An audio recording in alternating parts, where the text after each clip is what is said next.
A resistor. This is why I defined ohmic material earlier. Ohmic device. To regulate current.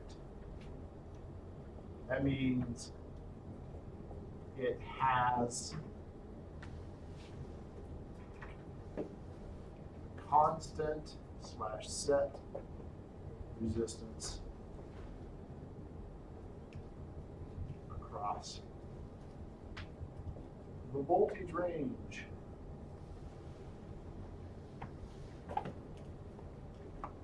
So unlike my light bulb, that would change resistance as you turn current up and down, those little resistors I passed you, I can put 100 millivolts or 1 volt or 10 volts or 100 volts across them, and they should hold up for Ohm's law.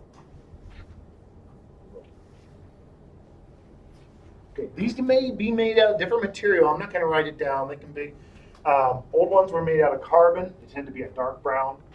Carbon composition ones are a lighter brown.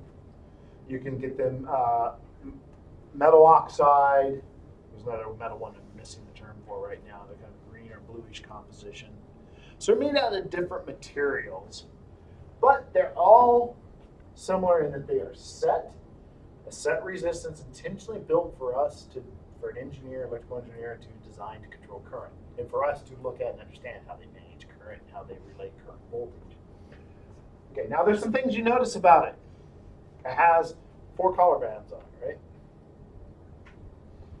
Now resistors can have between 3 and 6 color bands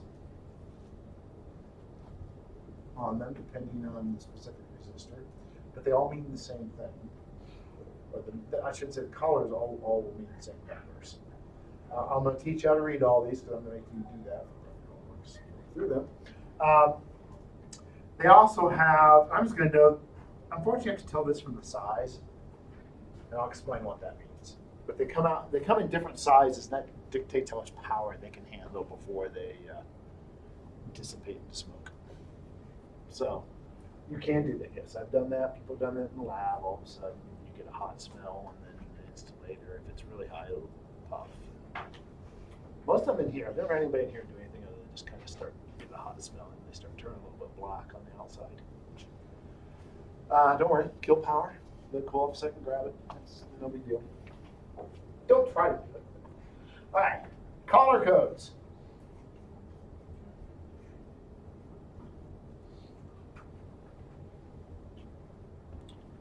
Doing these.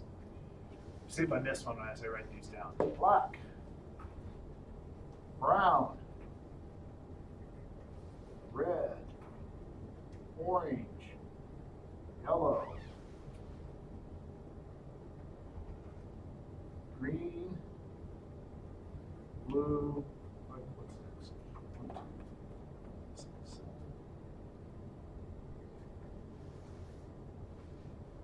Violet.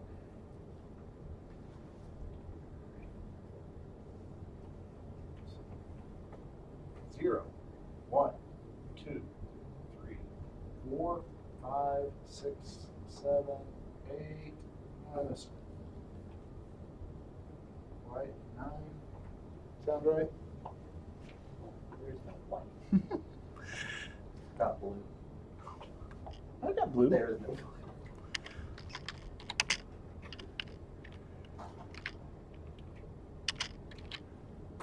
This is one I should look at. There's a white. Yeah, you're psyching me out. No resistor I know of. They aren't that common. This is a 9. You might notice here, number 1, feel free to memorize it. Number 2, you don't have to. I have a resistor color code chart in the week, either this week or one of the other week's materials. There are about 100,000 of them available out there. You can type in. It's pretty cool. Resistor color codes. I don't expect you to memorize them. I do expect you to know how to use the charts. However, these are in rainbow order. So, they just all give you a number. Okay. If I have 3 bands, which I know you don't have, but I'll give you this, and there's some in the homework. 3 bands.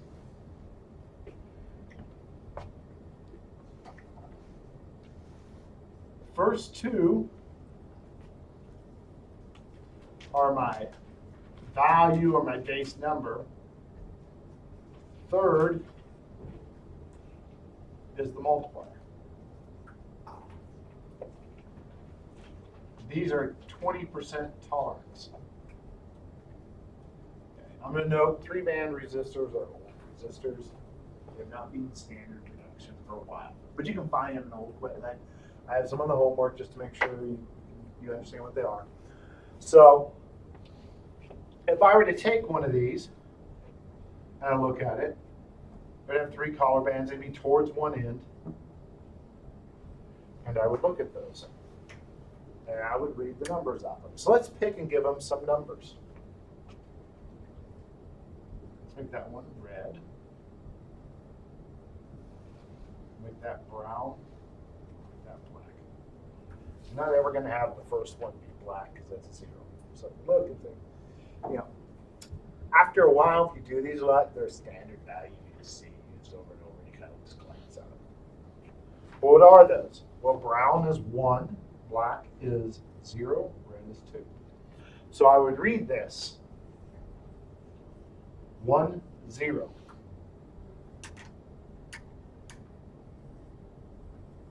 Technically, this is times 10 to the second power.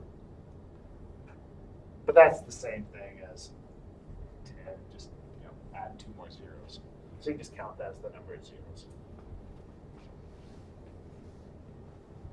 So if I see brown, black, red, that is a 1,000 ohm, or my little kit over there will be 1 kilo ohm resistor.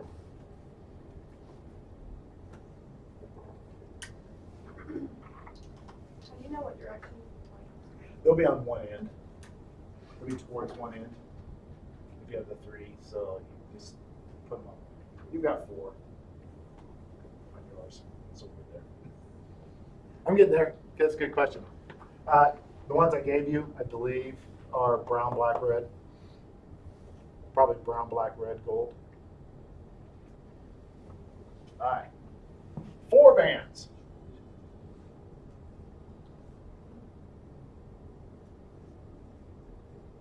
Same as 3-band plus a tolerance value. I didn't put those over here because they're not part of the numbering, but below these they'll typically have 2 more, gold and silver. Silver is plus minus 10%, gold is plus minus 5%. If you see a gold or silver, they'll be the rightmost. The opposite of the right.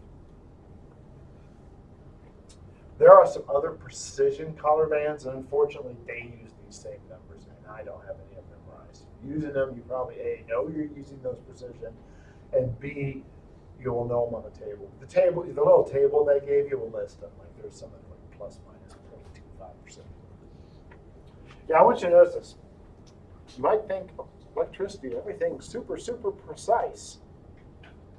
Resistors used in standard electronics for a long time were all plus and minus 20%.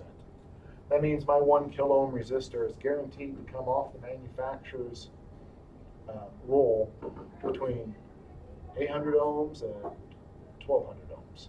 That's good enough. Well, it's not good enough because now we use more precision. But that's usually the cheap one. It costs more to get more precision. Most of them now are going to be silver. Most of them will be gold for you, which are the cheap resistors now. So gold's plus minus 5%. Yeah, so the one you have. I don't actually have any of these in here. It has 3 bands and then one probably a little separated, just a tiny bit, may not be a lot. That one's probably gold, it could be silver on yours, but that's gold. And we have brown, black, red. So once again, that is 1, 0, 2, plus minus 5%. So I read this as 1, 0, 2 zeros. Don't forget, I know you have the 0 up here already. You add 2 more zeros to it. So if I were to ask you this, you could write down 1,000 ohms plus or minus 5%. That's correct. You could also write 1 kilo ohm plus or minus 5%. So that means my resistor is guaranteed to be between 950 ohms and 1,050 ohms. 5% of 1,000 is 50. If it was silver, it'd be guaranteed to be between plus or minus 10%, 900 and 1,100.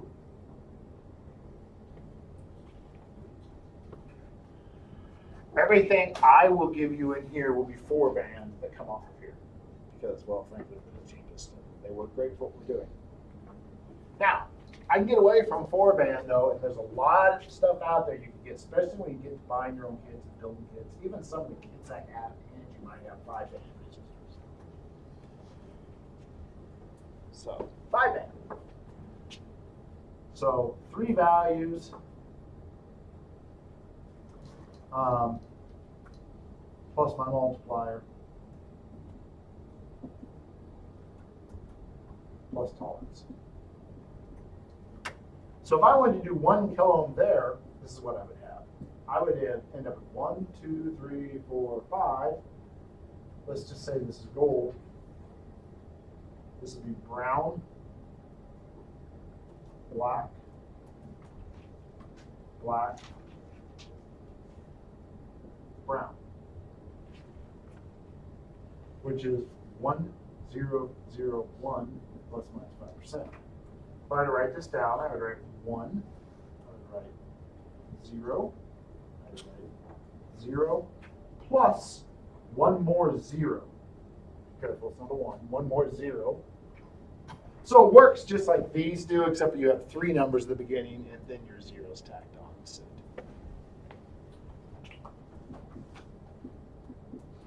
So this is a 1 kilo ohm resistor, plus or minus 5%. There are a fair number of kits around here that we will have 5 band resistors instead of 4 band resistors. I will just note that going back and forth between these can be a little confusing because you tend to get used to looking, hey, brown. First of all, you get used to in your mind going, it's very common to have 100 ohm, 1 kilo ohm, 10 kilo ohm, 100 kilo ohm, 1 mega ohm.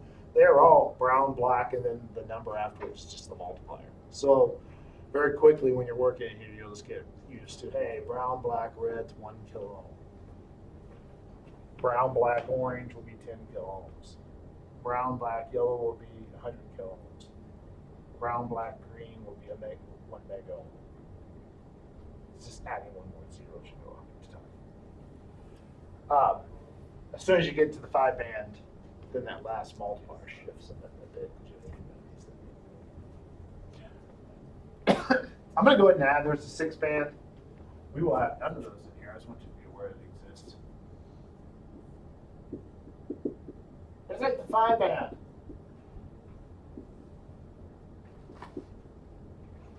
Plus a temp, tolerance, precision. So that 6 band is something a little different than anything we will deal with here. Okay.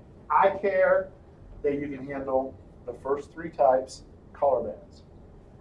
Like I said, everything I'm going to hand you out of there will be a 4 band. You might see some 5 bands.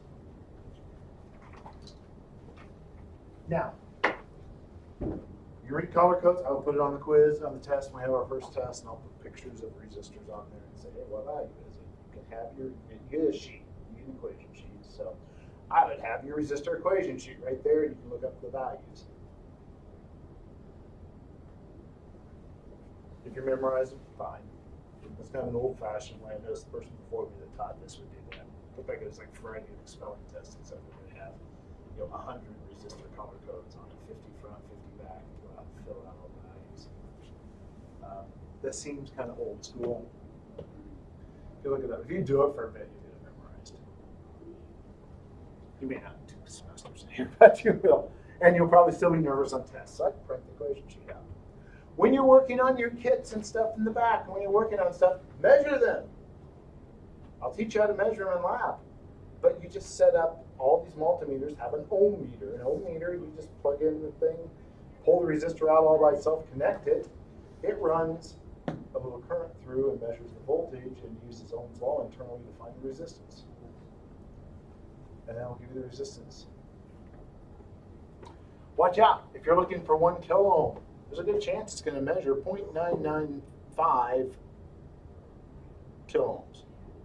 I'm not sure why, but a lot of people want to make that like something else. You know, 0.995 kilo ohms is 1 kilo ohm. It's within tolerance. Watch, it will shift that decimal point. You may measure it one time, and if you're a little over, you might get 0.995 kilo ohms, and you sit there for a second, it goes 1.1 kilo ohms. It kind of fluctuates back and forth and gives you an extra value, but it's all right around 1 kilo ohms. So you just got to watch that. Kind of, I notice a lot of students first time around, they go, hold it, it's like an ohms. I'm like, no, it's okay. 990 kilo ohms is 1 kilo ohm. So we have our color codes for our resistors. We have our Ohm's law. We can build with actual resistors. All right, the size of them. The ones I passed you are 1/4 watt resistors. I can tell by the size. There'll be some that are a bit tinier than that are 8 watt. 1/4 watt would be standard. So there's a bunch over there that are a bit bigger and they're a lot harder to use. Like we use the little boards and all we haven't used yet. They're 1/2 watt. And you can get that exact same look, exact same style. They'll go up to 2 watt resistors, which are about that long, about that big around. That's how much power they can handle. Beyond that, we can get high power resistors, which we'll talk about later. But I have some that are made out of different materials. Big wire round resistors, like some made out of cement that are just little angular blobs that have a number printed right on them.